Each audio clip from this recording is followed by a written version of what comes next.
Hello, Katden lovers and Katden followers. Abay Katrin Bernardo matapang na inilabas ang kanyang statement patungkol sa taong kanyang iniwan at wala nang balak balikan. But before that, and for today's video, let's talk about this one dahil matapos na ilabas or matapos na i-launch ng AIA or A/A, parang ganun yun, no? Bilang newest ambassador, si Miss Katrin Bernardo at Mama Min ng AIA na dati pong Film Life, ay may mga statement dito si Miss Katrin Bernardo. Yung kabuuan ng video na yan, mapapanood po ninyo dun po sa kanila pong platform na ginamit para pumapanood niyo ilan sa mga statement niya dito.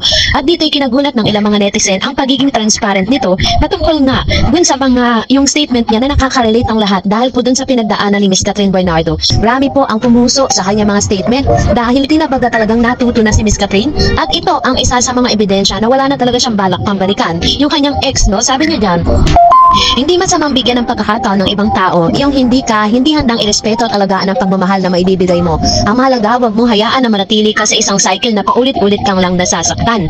So, kung matatandaan ninyo, nasabi rin to ni Miss Katrin Bernardo sa ilan sa mga interview niya during the promotion of Hello Love Again na talaga namang nag-trending at pinag-usapan sa social media. Kaya nga parang hindi rin naman talaga na-bother ang ilan sa mga Katrin nang mapabalitang may taong pumatok din po sa dressing room. Sabi niya pa, hindi mo kailangan bumalik sa taong binigyan mo na ng lahat pero hindi man lang nakuha ang kahalagahan ang pagkatao mo. Siguro, panahon na para mag-move forward at bigyan ng sarili mo ng space para makilala ng tunay ang tao magmamahal sa'yo. Tandaan sa tamang tao, hindi ka kailangan magmakaawa para lang maramdaman ang halaga mo. So, medyo malalim po yung mga binitawan niya mga salita dito na tinabaga nagsasabi na yung taong binigyan niya at pinag-alayan niya ng lahat, no, ay parang hindi nga siya binigyan ng importansya. Hindi mo kailangan bumalik sa taong binigyan mo ng lahat, pero hindi man lang nakuha ang kahalagahan ng pagkatao mo. Yan po yung ilan sa mga very talagang traumatic, no, na talagang statement ni Miss Katrin Bernardo na talagang it only shows na dumaan talaga siya sa too much pain. Although sinasabi naman niya na yung 11 years relationship niya doon sa kanyang past relationship ay wala po siyang any regrets kasi sabi niya nga hindi raw po magiging si Katrin kung ano man yung Katrin Bernardo na nakikita natin ngayon kung hindi doon sa 11 years relationship na pinagdaanan niya. Sinabi niya rin naman na naging colorful at naging masaya rin naman siya sa ilang parte ng kanyang buhay.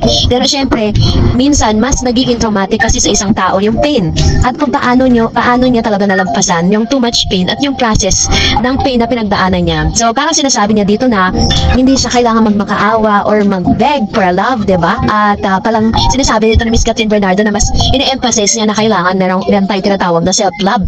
So yun po yung ilan sa mga statement ni Miss Katrin Bernardo sa publiko na talagang naging trademark dun po sa statement niya na yun. Kasi it only shows na ito po yung pambasag sa ilan sa mga Katniel fans na talagang nagpupuminit pa porket wala po tayo nakakitang mga magkasama si Katrin at Alden. At meron pang napabalitang pagkatok ng ex-boyfriend na pinapasok sa dressing room. Umaasa tuloy ang mga Katniel fans with regards sa comeback nga ng Katniel. Pero dito sa statement na to, ito po yung powerful statement na binanggit ni Miss Katrin Bernardo during the interview na sinasabi niya talagang no turning back na talaga. Meron talaga siyang isang salita kasi katulad ng lagi kong sinasabi sa inyo, if ever po na si Miss Katrin ay babalik muli sa kanyang ex-boyfriend, parang kinain niya lahat ng mga sinabi niya nung sila po ay nasa kakahiwalay lang, diba? So medyo maraming mau-off sa kanya kasi parang nasa na yung credibility mo dun po sa mga naunang statement mo. Kaya naman very strong at talagang very parang piniryodan or nilagyan na ng tuldok ni Miss Katrin yung past. So wala na siya talagang aasahan with Kat. Tayo magtapos, syempre, narito ng inyong mga comment at reaction patungkol sa ating latest updates. Let's start off with Mr. Joel Lopez. Sabi niya, pwede namang magsarili si Alden ng sariling resort. Di naman kailangang makisosyo pa si Alden kay Kat. Kayang-kaya naman niyang mag-isa, which is very true.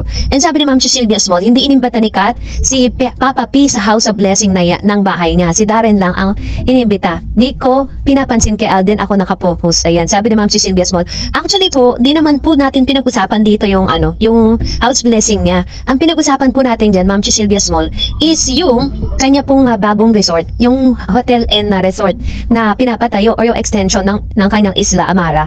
No, yun po yung kanilang and then si Papa P po kasi ang kanyang business partner dun po sa resort na yon sa Palawan, ng Isla Amara resort. Tapos na matatagpuan sa Palawan. Sabi ni Ma'am Melina Tamisin, whatever, it's none of your business, that's their life. If they want to collaboration in the business them, that's their right. Actually, yun naman talaga, karapatan talaga nila yun. Sabi ni Miss Gracia Zamora, baka hindi na kayo magkatuluyan ni Kat pag may sosyo kayong dalawa.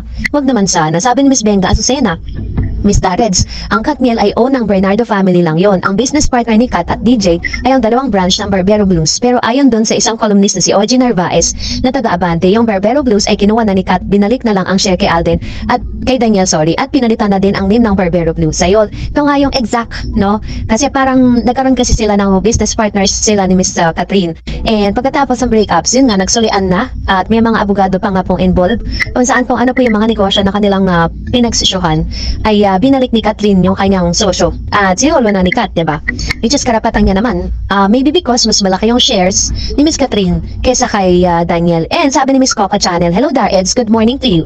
Thank you for being a legit vloggers. There's no news as good news about Kat and Alden getting into a being business partner. There's nothing more great ventures in this ideal collaboration between these two intelligent and kind-hearted individual. Plus, to have a smart and powerful man who will truly be supportive behind a successful woman. Business like a game changer. It is better to have trial and error," which is true naman, diba?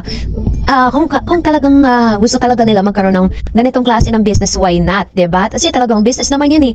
May mga business naman kasi na nananalo ka, minsan naman natatalo ka, pero syempre, ganyan ang mindset ng ilang mga business-minded like Catherine and Alden Richards. And then yung sinasabi natin na parang extension ng kanilang hotel and yung resort na ipinapagawa nga. That's why we learn if this will eventuate good.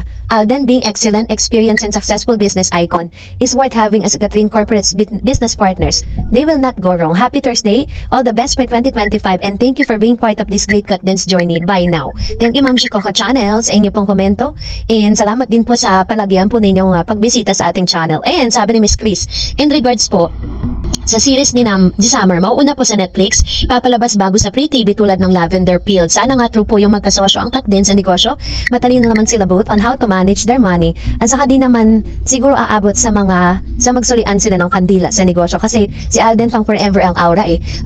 And with God, all the center of the relationship, magtatagal yan silang dalawa.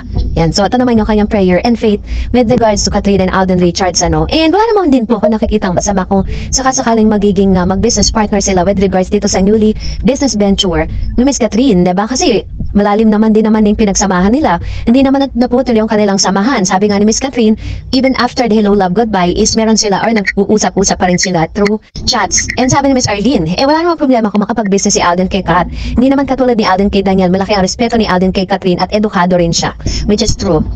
And sabi nga ng kasabihan, diba, two heads is better than one. So, kung mas marami kayong business partners, mas maganda yung mga ideas na pwede nyo mailabas, diba? Sabi ni Ma'am si Brenda Katindoy, sana matuloy ng Dareds, mahilig talaga sikat sa dagat. Sana nga para umami na din sila.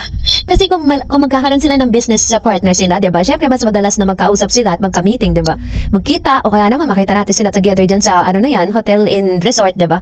And sabi ni Ma'am Shimalu, maganda yan. Yung kinita ni Kat din sa HLA ay invest nila sa business partner. Iba si Daniel at iba si Alden. Marunong mag-business at hindi basta pumapasok sa isang desisyon si Alden. Sabi nga niya, bago mag-invest, talagang pinag-aaralan niya. Si Catherine with Alden tulad kay Piolo. Ayan, tama naman, diba? And kadami po ng mga negosyo ni Mr. Alden Richards na hanggang sa ngayon ay nag-i-exist pa rin. Makikita naman natin. So, salamat po sa inyong mga comment. And that's it for today. For more videos and updates, please don't forget to like and subscribe. And please don't forget to follow my Facebook page, Dareds TV. God bless everyone!